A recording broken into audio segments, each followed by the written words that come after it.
नमस्कार दोस्तों, मैं विनोद एक बार फिर से आप सभी का हमारे YouTube channel diary study point में स्वागत है। फ्रेंड्स, आज की वीडियो में अपन डिस्कस करने वाले हैं यूनिवर्सिटी ऑफ राजस्थान में मल्टी डिसिप्लिनरी जो सब्जेक्ट जोड़े गए हैं उनमें अपन सोशियोलॉजी की बात करने वाले हैं, यानी समाज शास्त्र की अपन बात करेंगे कि आपके एग्जाम पैटर्न क्या रहने वाला है, कितने अंकों के क्वेश्चन आने वाले हैं, कितने अंकों का पेपर रहने वाला है और आपका जो सिलेबस है वो भी बढ़िया तरीके से देखने वाले हैं, क्योंकि आपके इंग्लिश में ये सिलेबस डाल रखा है राजस्थान यूनिवर्सिटी ने और जो हिंदी मीडियम के स्टूडेंट हैं उनके समझ में नहीं आ रहा है तो मैंने उसको इंग्लिश से हिंदी में ट्रांसलेट कर दिया है ताकि आपको किसी प्रकार की समस्याओं का सामना नहीं करना पड़े।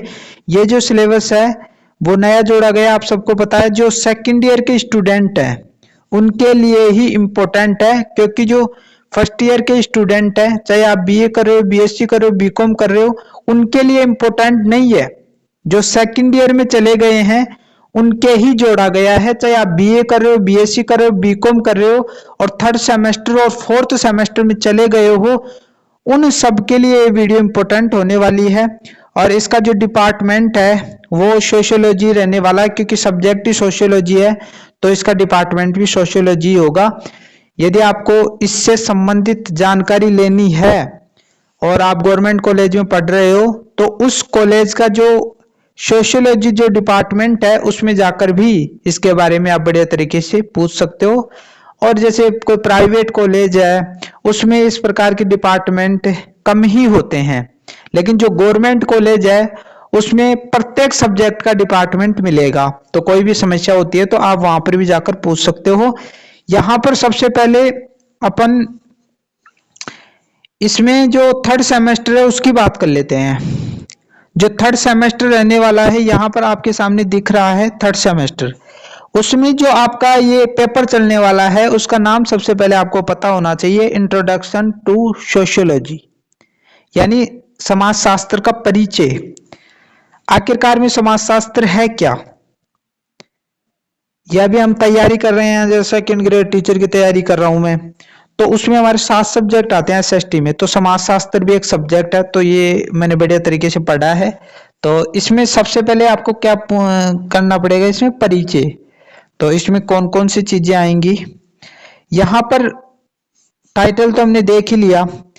यहां पर एक चीज और है इंपॉर्टेंट आपके लिए, क्रेडिट, यानी 4 क्रेडिटों में आपका पेपर बटा हुआ होगा। 4 क्रेडिट का मतलब एक क्रेडिट में 25 अंक है, तो टोटल आपके 100 अंकों का ये पेपर रहने वाला है।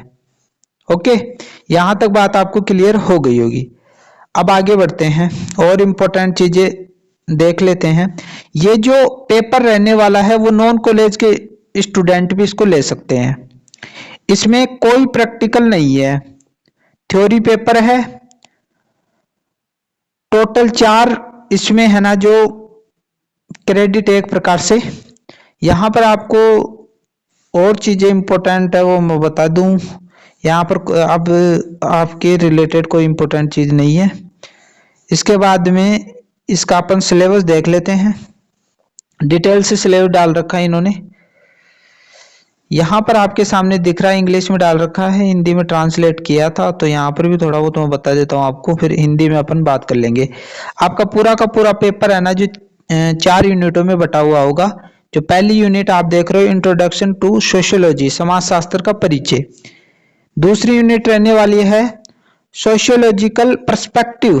पर्सपेक्टिव का मतलब क्या होता है, दृष्टिकोण, नजरिया। समाज शास्त्र का दृष्टिकोण क्या है, हर किसी का नजरिया होता है। नजरिया क्या होता है, एक प्रकार से सोच। मान लीजिए कोई लड़का है, उदाहरण बता रहा हूं, कोई लड़का है, उसका लड़कियों के प्रति क्या सोच है। यदि वो नेगेटिव थॉट रखता है तो उसका नकारात्मक दृष्टिकोण हो गया। जैसे जैसे बहुत सारी लड़कियां होती हैं, उनका लड़कों के प्रति गलत दृष्टिकोण है, नकारात्मक दृष्टिकोण है, तो वो कैसा नकारात्मक दृष्टिकोण माना जाएगा। तो उसी प्रकार समाजशास्त्र का भी दृष्टिकोण होता है एक, और वो दृष्टिकोण क्या है इस पर भी इसमें बड़े तरीके से आपको पढ़ना पड़ेगा। यहाँ पर बेसिक कॉन्सेप्ट, यानी कोई भी सब्जेक्ट होती है उसकी मूल अवधारणाएं होती है, वो पढ़ना पड़ेगा। इसके बाद में सोशल इंस्टीट्यूट, समाज की जो संस्थाएं है ना वो आपको पढ़नी पड़ेगी। तो टोटल आपका जो ये 4 यूनिटों में बटा हुआ है और प्रत्येक यूनिट से आपको क्वेश्चन देखने को मिलेंगे। इसके बाद में यदि इसको हिंदी में देखना चाहते हो तो हिंदी में बढ़िया तरीके से देख सकते हो।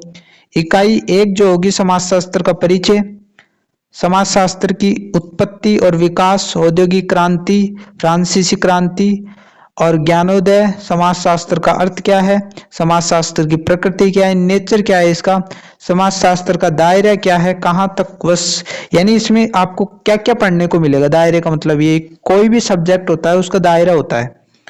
इसके बाद में इकाई जो सेकंड आपने देखी, समाजशास्त्रीय परिप्रेक्ष्य यानी एक प्रकार का दृष्टिकोण, वैज्ञानिक और मानवतावादी परिप्रेक्ष्य, जो विज्ञान है वो क्या सोचता है, यानी वैज्ञानिक दृष्टिकोण के अंदर समाजशास्त्र को क्या माना गया है और मानवतावादी दृष्टिकोण में क्या माना गया है। इसके बाद में मूल अवधारणाएं जिसमें समाज, समुदाय, संघ, समूह और इसके प्रकार। आप समाज में बहुत सारे प्रकार का होता है। एक समाज कई प्रकार के समाज होते हैं, समुदाय आप देखते हो, ये सारी चीजें आपको पढ़नी पड़ेंगी। इसके बाद में सामाजिक संस्थाएं जिसमें विवाह आप देखते हो समाज में। इसके बाद में परिवार देखते हो, नातेदारी यानी रिश्तेदारी, एक प्रकार से धर्म जैसे हिंदू, बौद्ध, जैन, इस्लाम धर्म, ईसाई, तो ये इसमें आ जाएगा। इसके बाद में आगे चलते हैं। इसके बाद में जो आपका 4th सेमेस्टर रहने वाला है उसमें भी ये होगा। 4th सेमेस्टर दिख रहा है आपको यहाँ पर, ये इसके कोड दे रखे हैं। इसका जो नेम है वो ध्यान में रखना, सोशल प्रोसेस यानी सामाजिक प्रक्रिया एक प्रकार से। इसके बाद में ये जो क्रेडिट है ये भी 100 अंकों का रहने वाला है, 4 क्रेडिटों में ये रहेगा। यहाँ पर प्रैक्टिकल इसका नहीं रहने वाला है, ये नॉन कॉलेज के स्टूडेंट भी इसको ले सकते हैं। और यहाँ तक बात आपको क्लियर हो गई होगी। बाकी चीज़ें हमारे काम की नहीं है, जो काम की चीज़ें वो मैं बता रहा हूँ। इसके बाद में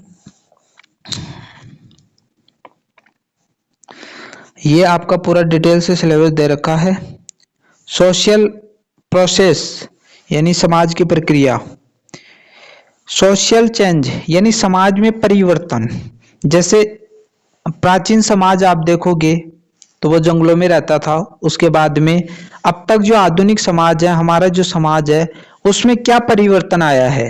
क्योंकि आपको पता है हर साल में आपको परिवर्तन देखने को मिल रहा है, तो शुरू से लेकर अब तक क्या परिवर्तन आया है, क्या तीव्र गति से परिवर्तन आ रहा है या धीरे धीरे परिवर्तन आ रहा है, क्या क्या चीजें हमने छोड़ी, वो सब चीजें इसमें पढ़नी पड़ेगी।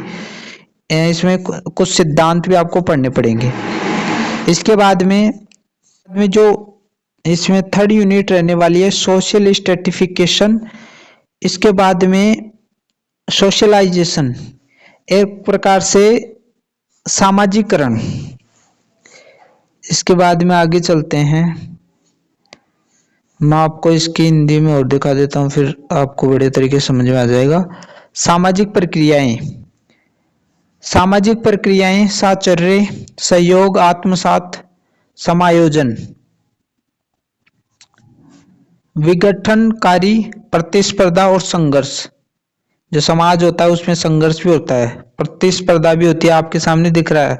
यानी अपन के समाज में भी आप देखोगे तो एक दूसरे से प्रतिस्पर्धा भी होती है, आगे निकलने का संघर्ष भी होता है, उसमें है ना जो सहयोग भी होता है, सारी चीजें होती हैं। इसके बाद में सामाजिक परिवर्तन, सामाजिक परिवर्तन किस प्रकार आता है, अर्थ, इसमें प्रकार आप देखोगे, सिद्धांत आप देखोगे जिसमें रैखिक या चक्रीय सिद्धांत ये देखोगे। इसके बाद में आप देखोगे सामाजिक स्त्रीकरण, अर्थ, प्रकार, सिद्धांत। डेविस और मूर और मार्क्स ने जो ये थ्योरी दी है, सिद्धांत दिया है, क्या सिद्धांत दिया है, वो सारी चीजें इसमें सामाजिकरण, अर्थ, एजेंसियां और सिद्धांत। मीड और कूले, कूली नहीं है, ठीक है, कूले आता है ये नेम, कूले